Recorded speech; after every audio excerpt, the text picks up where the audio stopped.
Sidoarjo ya, menjadi tempat yang dipilih untuk launching peluncuran buku yang sangat luar biasa, buku karya Bapak Sony Karsono. Aplaus untuk Bapak Sony.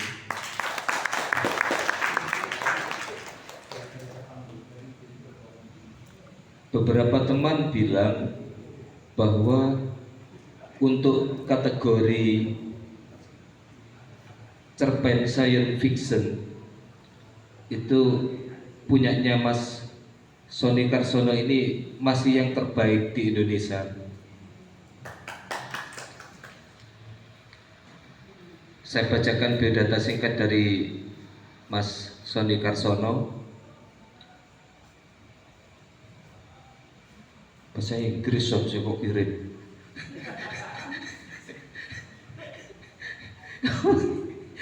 Gak ngerti bahasa Inggris.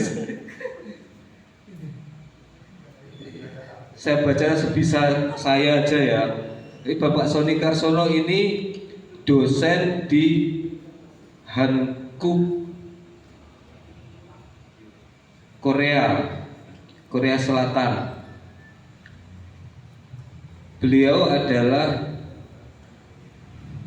Doktor Sejarah Asia Tenggara, gelar doktor yang diperoleh dari Ohio University, Amerika Serikat. S1-nya Psikologi UNER.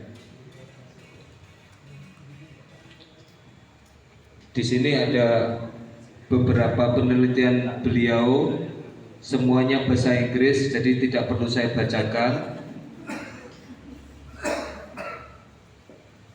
Kemudian yang terhormat satunya adalah Bapak S. Yoga. Beliau jauh-jauh datang dari Ngawi untuk teman-teman semua. Mas S. Yoga ini seorang penyair, juga sekaligus kritikus sastra. Pada zamannya dulu langganan Juara, langganan sayembara. Hampir kalau ada sayembara penulisan puisi itu entah 10 besar, entah 3 besar itu puisinya nyangkut. Itu Mas S. Yoga. Tahun 2018 kemarin,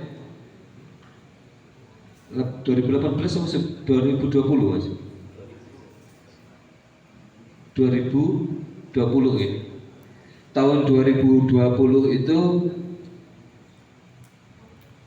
Mas S. Yoga ini juara 1 lomba manuskrip puisi yang diadakan Dewan Kesenian Jawa Timur.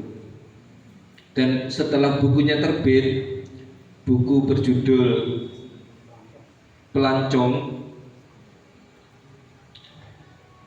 itu mendapat penghargaan dari Balai Bahasa Jawa Timur. Jadi dua narasumber kita malam ini bukan narasumber kaleng-kaleng. Nah, kita malam ini tidak perlu diskusi formal, lebih enjoy saja. Jadi sepanjang acara Mas Sony sama Mas Yoga di depan, nanti saya akan meminta beberapa testimoni dari beberapa orang di sini yang kenal dekat dengan Sony, dan Sony juga kenal dekat dengan beliaunya. Nanti akan saya minta untuk memberikan testimoni, dan juga nanti di tengah-tengah akan ada pembacaan cerpen oleh Mas Ansor Sahroni. Nah, Mas Sony sudah siap? Mas Sony, silahkan diceritakan apa saja tentang kumpulan cerpen di sentimentalisme calon mayat ini. Terserah, cerita apa aja, monggo. Assalamualaikum warahmatullahi wabarakatuh. Salam sejahtera. Selamat malam. Saya berbahagia bisa hadir dengan para sahabat di Sidoarjo, di Dewan Kesenian Sidoarjo. Terima kasih untuk Pak Ribut yang telah tidak bosan-bosannya mengemukakan gagasan bahwa saya harus menerbitkan beberapa cerita pendek saya. Semula saya tidak tertarik dengan ide itu karena saya sudah lama tidak menulis cerita. Tetapi pada akhirnya bulan Juni waktu saya dan Pak Ribut ngobrol di Taman Bungkul, saya akhirnya terpersuasi oleh beliaunya dan akhirnya ada seorang kawan muda dari Unair juga yang bernama Aris Rahman Putra. Dia menghubungkan saya dengan penerbit Anagram di Jakarta. Singkat cerita, dari provokasi Pak Ribut dan mediasi dari Aris Rahman Putra itulah akhirnya hari ini saya bisa berbagi buku kumpulan cerita pendek Sentimentalisme Calon Mayat dengan para sahabat di sini dan malam ini. Tentang isinya tentu saja adalah beberapa cerita pendek. Ada 7 cerita pendek dan 1 cerita panjang. Cerita-cerita itu sebagian besar saya tulis pada akhir 1994 sampai dengan tahun 1997. Ada 1 cerita panjang yang saya tulis pada tahun 2002. Cerita-cerita itu adalah hasil dari nongkrong intensif dengan sesama teman-teman muda yang pada tahun 90-an awal di Surabaya, khususnya di Unair, tergila-gila kepada kegiatan sastra, teater, dan apa lagi? Olahraga. Sepak bola sebetulnya. Sepak bola. Demonstrasi baru menjadi tren beberapa tahun kemudian. Tapi pada awal 90 yang menjadi kegandrungan kami adalah menikmati sastra dan teater sekaligus menulis, berkarya. Di pinggir jalan, di sebuah warung di Jalan Airlangga yang dimiliki oleh Makmur Sinan. Warung itulah yang menjadi laboratorium kami bersastra, berteater. Dan juga ada kegelisahan kami dalam proses kreatif dan dalam kondisi sebagai warga negara Indonesia tahun 90-an awal. Kegelisahannya seperti apa lebih enak kalau yang nanya Anda. Kalau ditanyai baru lebih mudah untuk berbagi cerita. Itu sih ceritanya ya. Kalau isi ceritanya lebih baik dibaca kawan-kawan. Tapi kalau tentang proses kreatif, ya tidak ada yang misterius dari proses kreatif itu. Kami pokoknya hampir setiap hari bertemu di warung, lalu kami membicarakan karya-karya sastra Indonesia yang kami senangi. Ada yang senang membaca karya-karya Iwan Simatupang, ada yang senang membaca karya-karya Seno Gumbira Aji Dharma, ada yang tergila-gila pada sajak-sajak Gunawan Muhammad, Sapardi Djoko Damono, dan Subagio Sastrowardoyo. Jadi kami berbagi antusiasme itu di warung kopi. Kemudian kami juga ada seorang kawan yang kelihatannya lebih awal berkarya. Kalau tidak salah, kawan itu adalah Mas Panji Kuncoro Hadi. Kuncoro Hadi. Kalau nggak salah beliau yang pertama kali menulis ya, di Untuk antara kita ya, yang membukukan karya. Ya. Jadi ketika melihat kawan juga menulis, bukan hanya membaca, kami juga tertarik untuk menjajal berkarya. Nah, ada yang menulis puisi, ada yang menulis esai, ada yang menulis naskah teater, ada yang menulis cerita pendek. Saya menulis cerita pendek. Ketika sudah berkarya, karya kami itu kemudian kami fotokopi atau fotokopi teman, lalu dibaca bersama-sama dan dikomentari, dikritisi, didiskusikan. Lalu ada usulan dari kawan-kawan, oh karyamu nih lebih enak kalau cerpennya dibikin begini. Oh sajakmu itu keren sih, tapi harus bisa dibikin lebih baik lagi gitu. Lalu kita revisi, dan setelah revisi kami memberanikan diri mengirimkan ke media cetak. Nah, ketika dimuat di media cetak, kami lebih antusias lagi. Entah kenapa dimuat di media cetak itu seperti orang ketagihan narkoba gitu. Jadi ada kegembiraan luar biasa ketika melihat karya kita dimuat di media cetak dan kemungkinan dibaca banyak orang. Lalu kami menulis lagi. Beberapa kawan juga ada yang berani ikut sayembara. Kalau saya penakut, saya tidak berani ikut sayembara. Jadi hanya kirim ke media. Yang menyedihkan adalah ketika ditolak. Tapi kami orangnya tuman. Karena tuman bebal. ditolak, Orangnya bebal, membobardir.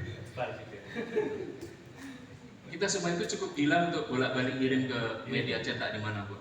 Semakin ditolak, semakin ganas kami menyerbu Jakarta dan Surabaya dan bahkan Malaysia ya. Ada kawan-kawan yang karyanya tembus sampai ke media di Malaysia. Itu sih prosesnya. Kalau sumber ilham ya banyak. Pertama-tama dari para pesastra Indonesia sendiri, baik yang kontemporer yang waktu itu sangat terkenal, maupun yang dari masa silam tapi masih terkenal juga.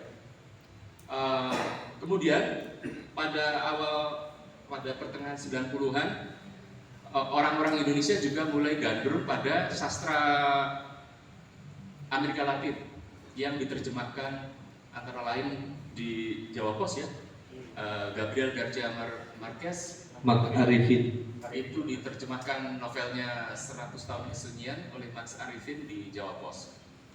Kami gandrung dengan itu. Kemudian Borges, cerpen-cerpennya yang sangat gila itu diterjemahkan juga dengan bagus oleh antara lain Hasif Amini. Kami senang pada karya Amerika Latin. Kalau saya pribadi, saya lebih terpengaruh oleh sastra Inggris, sastra Amerika, sastra Prancis dan Jerman. Karena kebetulan di Surabaya ada perpustakaan Pusat Kebudayaan Prancis, perpustakaan Pusat Kebudayaan Jerman, Goethe Institute, dan perpustakaan Perhimpunan Persahabatan Indonesia Amerika di PPA.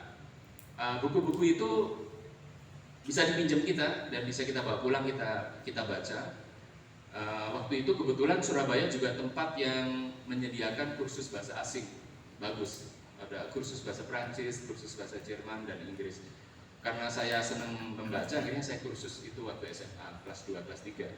Lalu saya pakai untuk menikmati sastra Barat. Kalau sastra Jepang saya nggak bisa karena nggak bisa bahasa Jepang.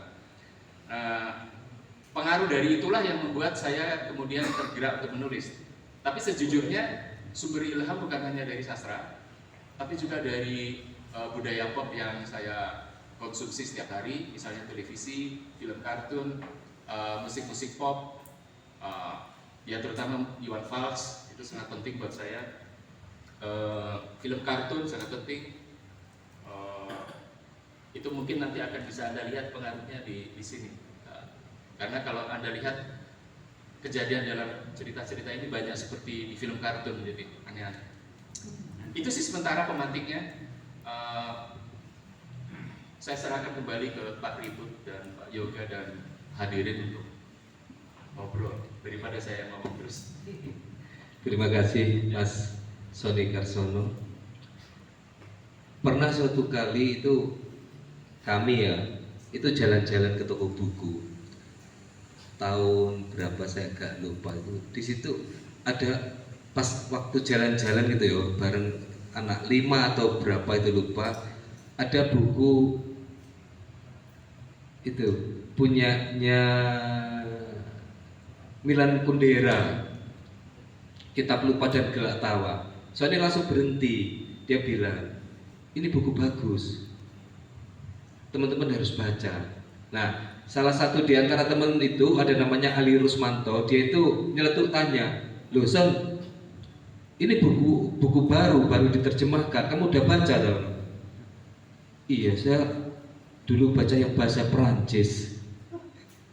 Itu Sony jawab setengah agak malu-malu itu. Jadi seperti itulah Sony itu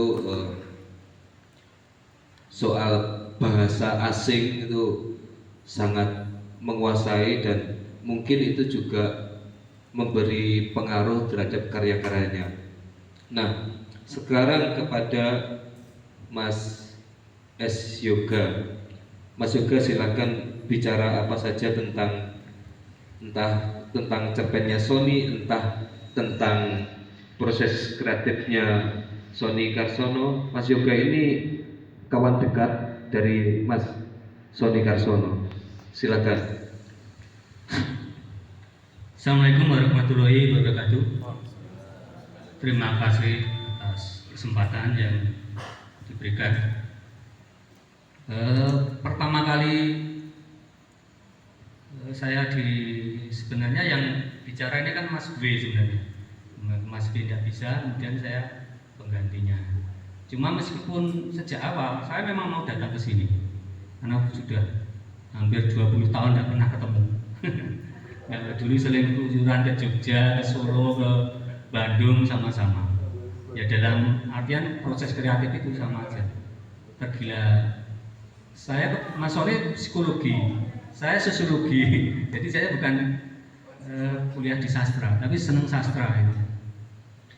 Kemudian untuk melihat karya-karya Sony ini, yang pertama harus kita ketahui adalah bahwa karya sastra itu tidak lahir dari ruang hampa, tidak tiba-tiba lahir, tidak, pasti ada sesuatu.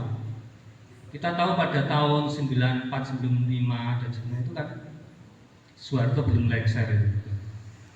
Jadi proses kreatif ketika ada semacam kediktatoran itu biasanya subur orang-orang ingin berkarya, hampir semuanya ingin berkarya, menyuarakan sesuatu yang sebenarnya itu pemberontakan, tapi dengan alih-alih, karena waktu itu jurnalisme media massa itu belum seperti sekarang ngomong. Sekarang sastra tenggelam oleh berita. Dulu sastra itu menjadi untuk menyuarakan politik yang tidak tersuarakan, yang dulu dipelopori oleh Seno itu, saksi mata itu kan tentang, jadi itu berita-berita yang tidak bisa dimuat diseludupkan ke dalam karya sastra. Nah, itu pada tahun-tahun itu, karena waktu itu media massa tidak bisa bebas. Termasuk kami juga, meskipun nulis puisi, tapi biasanya tematiknya ya macam-macam problem sosial yang ada. Nah, karena itu karya sastra pada tahun-tahun itu seperti itu. Kemudian media massa waktu itu, media massa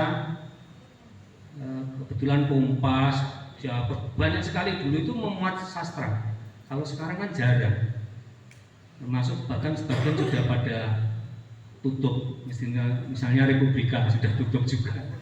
Nah, media-media sastra sekarang banyak yang menghindari sastra, apalagi yang puisi itu malah sulit lagi. Kalau ada ya biasanya malah tidak ada honornya biasanya. Kalau waktu itu menjamur dan subur waktu itu ya, karena salah satu sebagai alat untuk itu tadi pemberontakan dalam arti berita-berita yang tidak masuk ke media massa. Waktu itu tahun 90-an sampai sebelum lengsernya Soeharto 98 ya lengsernya 21 Mei 98 itu media massa itu sangat antusias sekali untuk menerbitkan karya-karya yang ya tentu saja yang dibuat dengan bagus, tapi biasanya di situ ada subversifnya tentang politik pemerintahan dan sebagainya.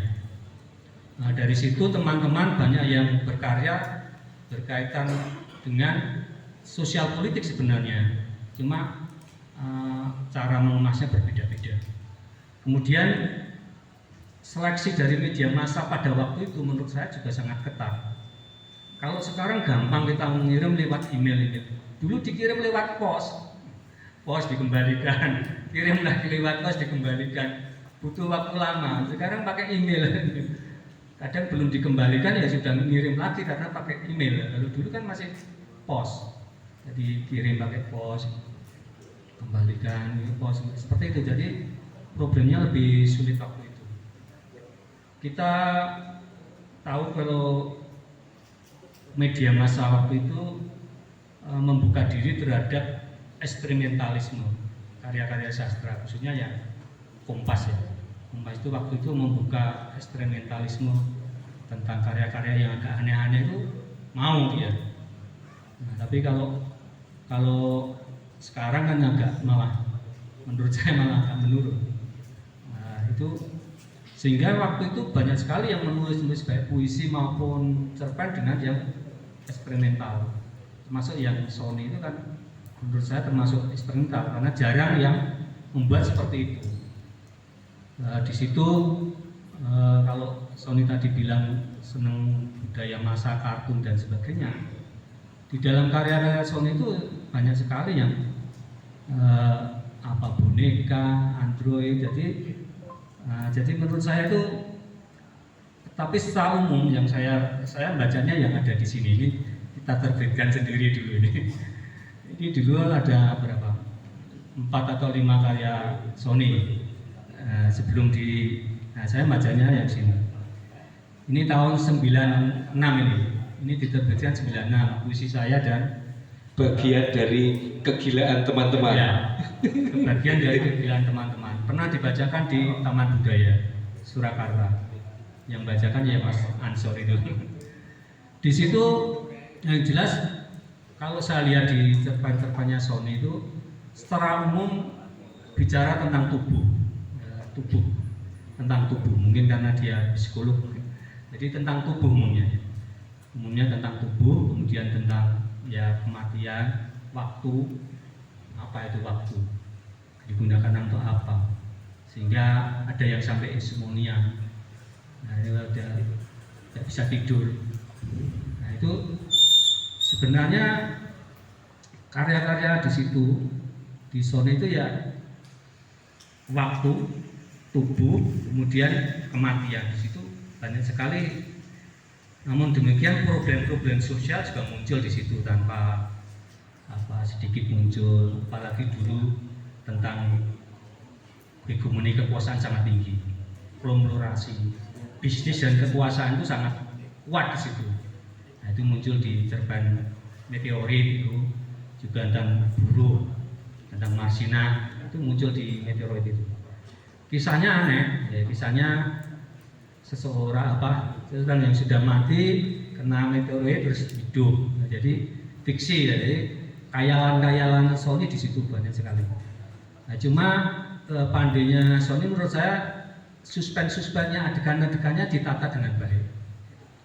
Termasuk ada yang kalau Gabriel itu menulis 100 tahun kemarin, 100 tahun kesunyian itu waktu realnya itu hanya beberapa detik sebelum dia ditembak.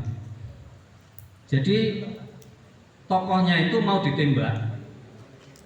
Nah, ketika mau ditembak itu dia melamun sampai 7 generasi kalau nggak salah itu.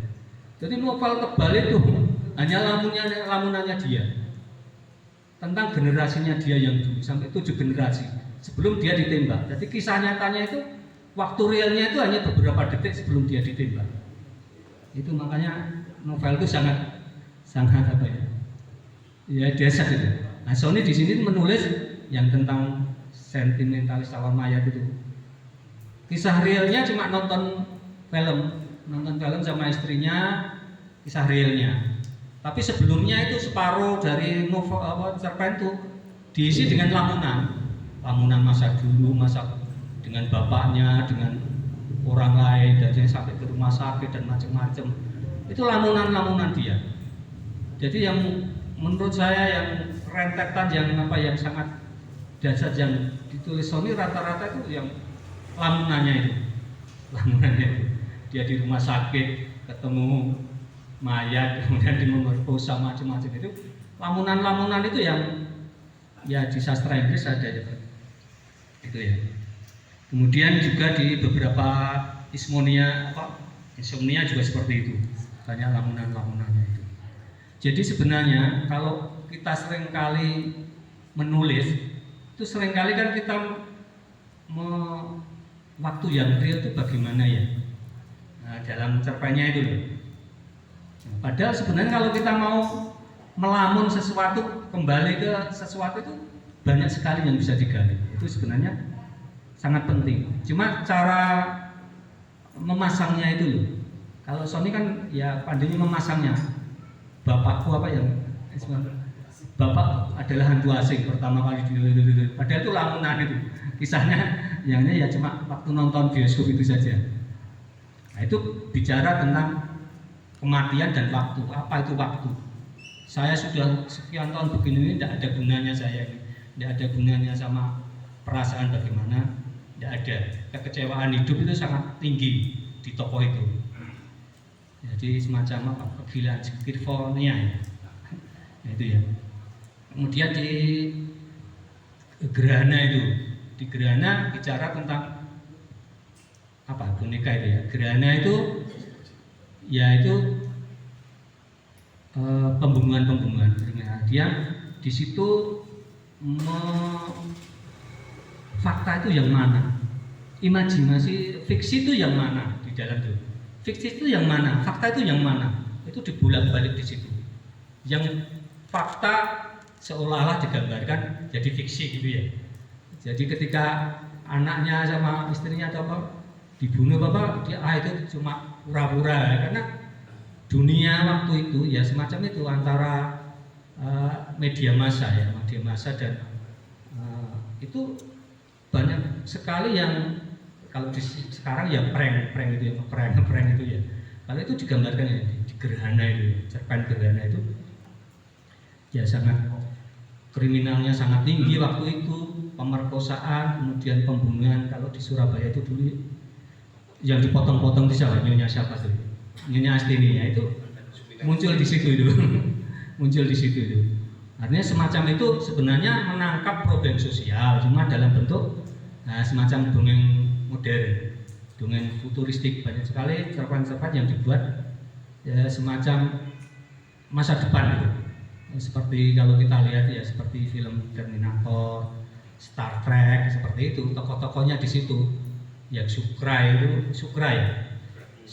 ya seperti itu, dia dari semacam hologram semacam itu. Tapi di situ ada sesuatu yang sangat penting, apa itu perasaan.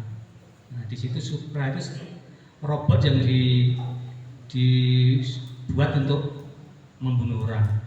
Tapi tiba-tiba dia muncul rasa kemanusiaan dan lain sebagainya. Artinya sebenarnya pada zaman itu mempertanyakan apa sih kemanusiaan, apa itu perasaan.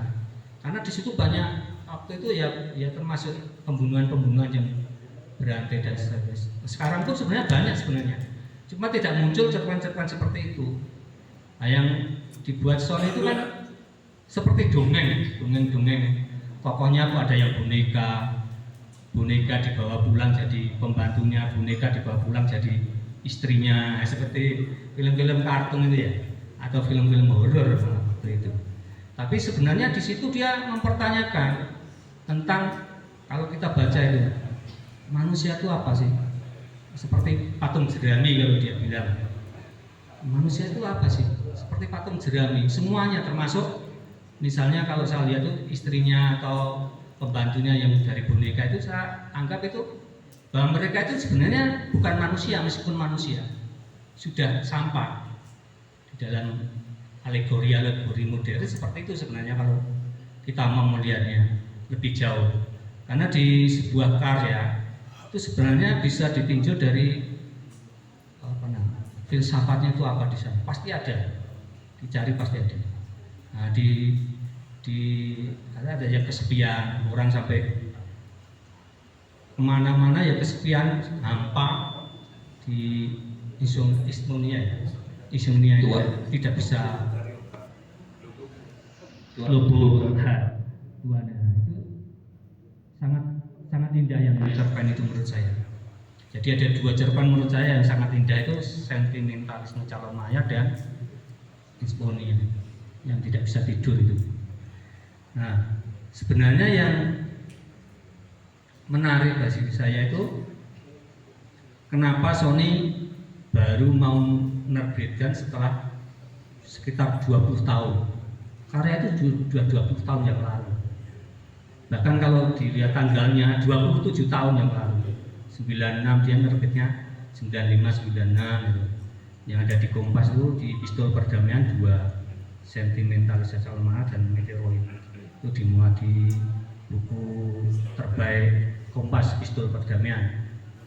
Nah itu dari jarak yang jauh itu padahal banyak orang yang mau menerbitkan. Kenapa dia baru mau? Karya sastra memang salah satunya karya sastra yang baik diterbitkan kapanpun ya dia tetap baik, bagus. Ada seseorang tokoh sastra di Indonesia yang terkenal, tapi waktu dia hidup karyanya itu dicemooh. Ketika dia meninggal baru karya itu dibicarakan. Iwan Simatupang